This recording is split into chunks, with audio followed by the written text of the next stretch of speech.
ton of things happening this week, and I didn't even know where to start. I guess, why don't you and I start off with talking a little bit about yesterday with WWE Money in the Bank and just some overall thoughts on the card before we, really break that down.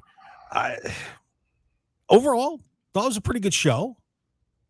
I know that there were moments that you were not happy. Yeah. Just a little bit. Right, yeah. Maybe one or two. One or two.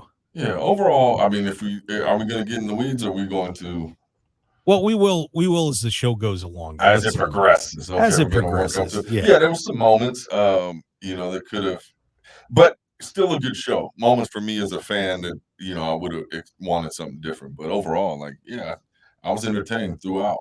What disappointed you?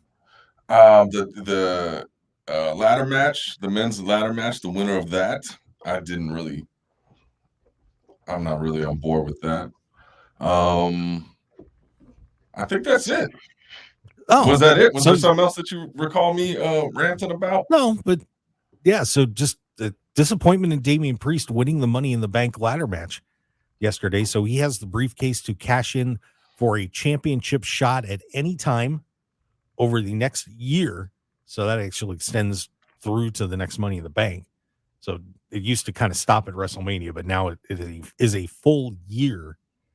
So I'm getting the feeling, David, that you don't see Damian Priest as a world champion. I do not. I mean, anything can happen. People can evolve and whatnot, but currently, no, I do not. I mean, not an impactful one.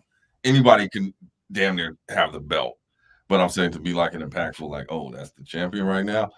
No, I don't know. I'd be okay with it.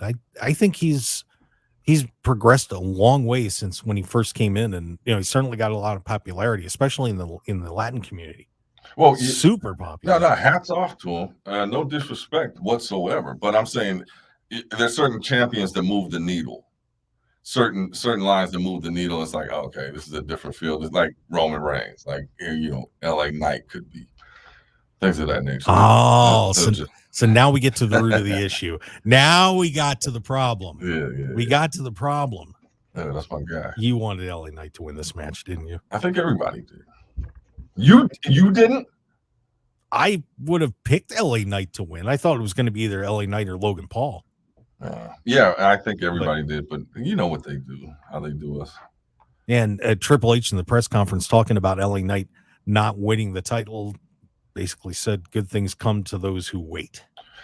Yeah. So I guess they just felt like they weren't quite ready to pull the trigger on him yet. And to a point I understand that. To a point. He really has just started on this rise of popularity. But if you think back just a few months ago, he was in that pitch black match with Bray Wyatt that he lost. Yeah.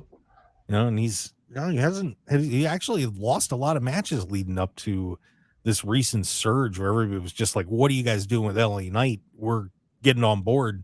You better listen to us. Yeah, no, I think there's still room. Like we don't count them out, right? No, I think the time's going to come. Yeah. But unfortunately, I think for a lot of fans, and certainly you heard it in London last night. I mean, that was a crazy crowd, but they were a little crazy for LA.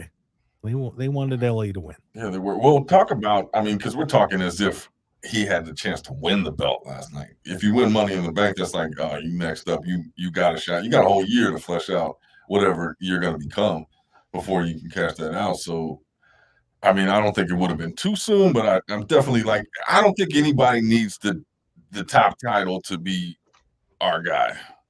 Well, and that's an argument that a lot of people are making this morning is that, look, he's that over. He doesn't need the belt to be over with the crowd. And, and a lot of times, we talked about this one happened with Bodie Young Prodigy, just on a local level, where he won the No Limits title for about 10 minutes and then lost it. Yeah. That probably elevated him more than just winning the title and walking out with it, because now people are even more on his side and want him to win even more. So I'm guessing the WWE is kind of hoping that that's going to have the same effect. Yeah, it's yet to be seen. I guess same with Bodie's. Like we haven't seen him since that fiasco. So I mean, see how the crowd reacts, and yeah, we'll go from there. I don't think it ain't stopping the momentum. I'll tell you that much. No, I mean, LA Knight is so ridiculously over. It's not funny. And, but, I actually went back and watched a little bit of it last night and just, God, that London crowd was so crazy yesterday.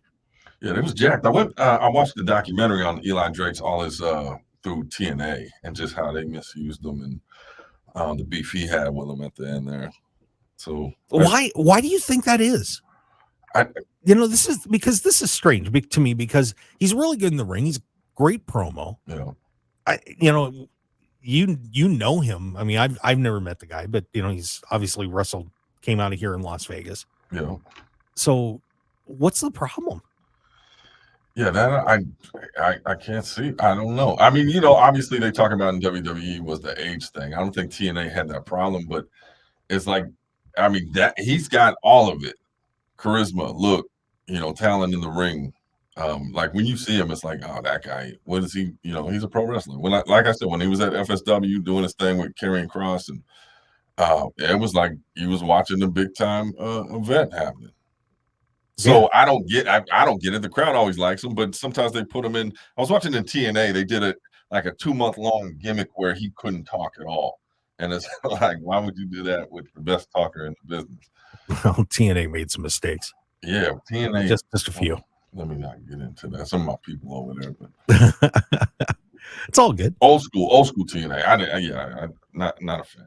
All right, fair enough.